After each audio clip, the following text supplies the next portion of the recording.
మొన్న నేను ఫేస్ చేసిన విషయం, మన రాయపూర్ పాస్ నుంచి నేను వైజాగ్ వెళ్తున్నాను. వెళ్తుంటే కోచ్ అంతా చాలా ఖాళీగా ఉంది. ఖాళీగా ఉంటే ఒక లపాకి చూసినట్టుగా, ఒక తేడాగా చూసినట్టుగా అదొక రకంగా చూశారు. చూస్తుంటే అది అవతల ఆపోజిట్ లో లేడీస్ ఉన్నారు.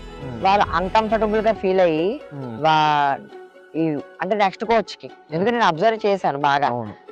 నెక్స్ట్ కోచ్ కి వెళ్ళిపోతుంటే నేను వైజాగ్ తో లాస్ట్ స్టాప్ కదా ట్రైన్. సో నేను అడిగాను, ఆంటీ మీరు ఎందుకు అలాగ వెళ్ళిపోయారంటే, అమ్మ నా పక్కన ఇద్దరు ఆడపిల్లలు ఉన్నారు కదా, ఇప్పుడు నిన్ను చూసినట్టే వాడు నన్ను కూడా చూస్తాడు కదా అనుకోని అనేసి అనేసరికి నాకు ఇంక నోట్లేదు మాట్లేదు. సో నేను దయచేసి చెప్పింది కూడా అదొకటే. ఎందుకంటే మేము ఫేస్ చేసినవి చాలా ప్రాబ్లం. మీరు అనుకుంటారు వీళ్ళకేట్రా, వీళ్ళు బాగా డబ్బు సంపాదించేస్తారు, బాగా మేడలు మిడ్లు అన్ని కట్టేసుకుంటారు, వీళ్ళకేం రిచ్ లైఫ్, వీళ్ళకి అసలు ఆ డబ్బుకి హద్దే లేదు అనుకోని మీరు అనుకుంటారు. కానీ మా వెనకతలో ఉండే ప్రపంచం అనేది వేరు. అది ప్రతి ఒక్కరు తెలుసుకుంటారనేసి నేను అనుకుంటున్నాను. ఎటువంటి డీటెయిల్స్ కానీ ఏమైనా కావాలంటే మన ఛానల్ని సబ్స్క్రైబ్ అయ్యి కాంటాక్ట్ అవ్వండి.